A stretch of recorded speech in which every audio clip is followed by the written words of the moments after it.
Hello Internet! I'm the Disney Brain, and a few months ago, I put together a much longer, much more up-to-date, and in my estimation, a much better video talking about what I thought were the 10 best Ranger seasons. I didn't add honorable mentions to said video because I thought it might be more interesting to discuss how I'd rank every season that's left as opposed to just the very best ones. Just like with any top video I make, it bears mentioning that there's no real right answer here, and heck, the order of things could easily change tomorrow, so no sense in getting too entrenched in the numbers here. Oh, and also no Alien Rangers here because, come on. But we'll still handle that unique semi-season in a future video. Also, before we begin, huge shout out and thank yous to everyone who participated in the viewer competition by way of reading and reviewing Chronic Storm. At the back end of this video, I'll be finally announcing the winners, the runner-ups, and the next steps, as well as showing off some amazing fan art, so stay tuned for all of that. With all that said, let's count down part 1 of the Power Rangers Not Top 10.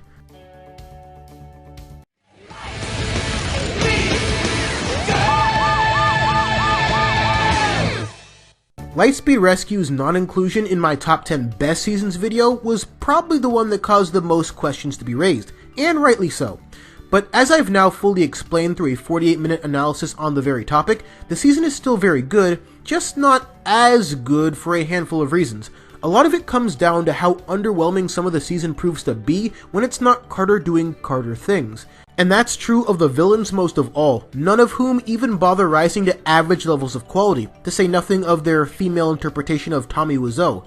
But it was still close at the end of the day, because Wild Force and Ninja Storm aren't short on problem areas either, but both have more consistently good characters across the board, which matters a little more to me. But what Lightspeed is and represents in terms of how it focuses on the rescue, how many methods they use to save the day, and the impact several of them have on each other is just really well done. So despite its back half slip-ups, those elements will always resonate powerfully to me, which made leaving it out of the top 10 difficult. Thankfully, it only got easier from here.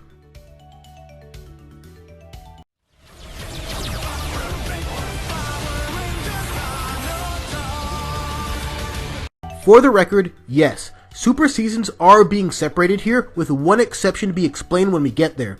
Dino Charge was the first and only Neo Saban season that consistently made me want to watch it, and that's in spite of it not having an RPM-esque serialized plot to hang on to. While this season is no Dino Thunder, it succeeds in giving us a bevy of good to great hero characters. The charisma of Tyler, the understated depth of Chase, the way Koda and Ivan's Man Out of Time gimmick actually works to the benefit of the season, and everything Kendall Morgan does, but especially the way she pushes Shelby into becoming perhaps the most fully realized Ranger in over half a decade, makes this show work. What more is there to say? For whatever reason, this is pretty much how every dinosaur-themed season works. The story is either simple enough or kind of not there, but it's the characters and the ways they come to life that carry the show. It's crazy how much they just let this cast act after the bleaker, stonier, snore-inducing characters we had prior. It's almost as if Saban and friends got their groove back. Dare I say, they remembered how to do this whole Ranger thing. But then Dino Supercharge came in and that groove walked right out, as we'll discuss soon.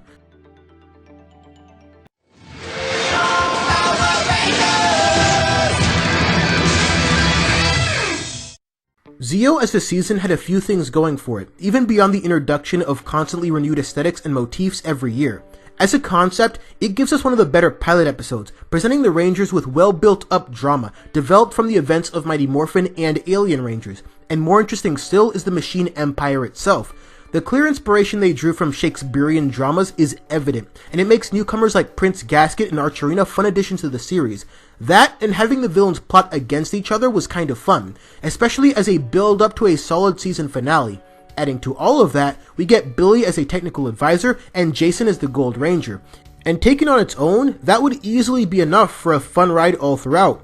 But I still think Zeo falls into far too many of the episodic, ultimately meaningless plot lines that made Mighty Morphin Season 3 the early low point for popularity and merchandise sales.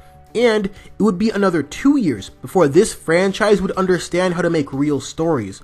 While I still enjoy Zeo for what it is, especially with Billy's send-off being, I think, the best one with regards to how the original 5 all eventually moved on, I just don't think there was enough engaging character work done compared to Dino Charge. So while I like both seasons in question, this order struck me as the most sensible, given what I tend to focus on.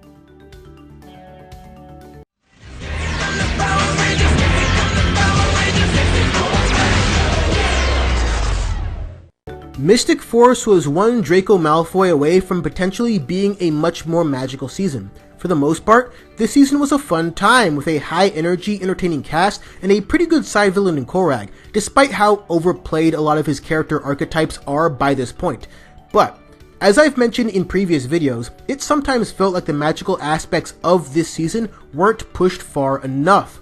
They did a lot of interesting things visually on that end, including the excellent Dark Wish multi-part episode, but before and after, it's usually a non-factor.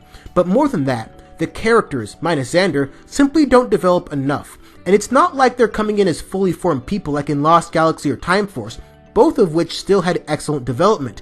Instead of giving Maddie a real arc or focusing more on Chip slowly realizing that magic ain't always fun, we get the story of Nick and his horse. Okay? I really don't want to keep piling on Nick because I do that every time he gets brought up, but not only was his focus overly dumb, it was done very poorly. I mean, just make him less angry and you've practically got Wizard Jaden. And all this in place of perhaps giving Vita a bit more build-up, leading into her being the bridge between worlds. Kind of. What it all comes down to is that Mystic Force couldn't get out of its own way, despite some noteworthy high points, so right in the middle of the road seems like a fair spot for it. The seasons below this, however, are ones I like a lot less.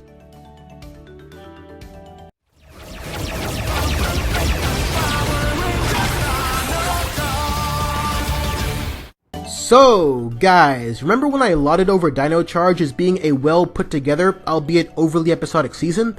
A season filled to the brim with good or great characters, interesting points of development, and that one Ivan moment that might just be the best scene the Neo-Saban era ever put to film?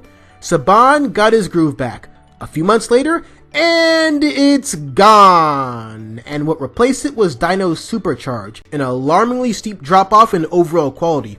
Instead of really touching episodes, like when Korra recalls his younger brother who he thought he'd never see again, which was probably an easy character motivation for Yoshi to pull off, we get baseball instead. Like we're back in Turbo or something. And while I love Shelby Watkins, Supercharge went a little overboard with her focus at times. We really don't need a BFF episode when every extra ranger not named Ivan has barely grazed the spotlight.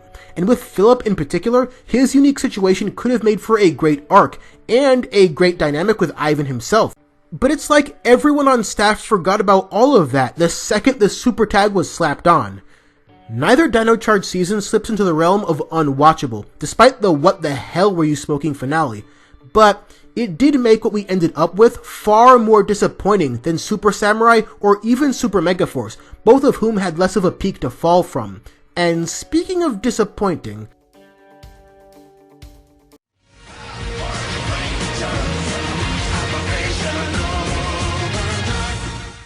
"15 years of power, celebrated with a punch straight to the gut." Let's be honest with ourselves though, guys. Overdrive wasn't all that bad. The characters weren't the best, but I bought into most of them as people. And you can't not love Spencer. He might just be the best character here. The more pressing issue here was that Overdrive could never get out of its own way in terms of how inane many of its plot points were. It tripped over itself a lot. It kind of flew by the seat of its pants as far as the treasure hunting elements go, and it rarely followed its own rules, mainly by way of Sentinel Knight being the living embodiment of "there's a simple explanation for that." And then you get potentially really interesting character turns like subtle hints into the depth of Rose and even Dax given their history, or even the Mac reveal itself, all of which ultimately have no substance to them.